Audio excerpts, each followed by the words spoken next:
এই যে কত সুন্দর বাড়িগুলো দেখতেছেন না, এই বাড়িগুলো প্রতিটা 50 থেকে 100 বছর হবে।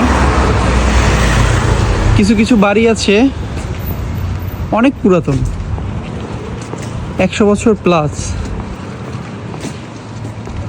একই রকম বাড়িগুলো না? এই বাড়িগুলোর দাম কত আইডিয়া আছে কারো?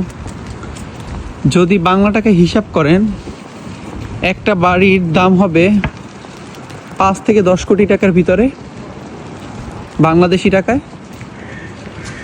পাউন্ডে যদি ক্যালকুলেট করে, সেটা বাংলা টাকার হিসাব করলে 5 থেকে 10 কোটি টাকার ভিতরে একটা বাড়ি।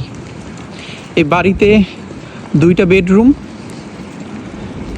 Dining, drawing, toilet, garden space সব কিছু আছে। বেডরুম সাধারণত 2টা থেকে 3টা হয়ে থাকে।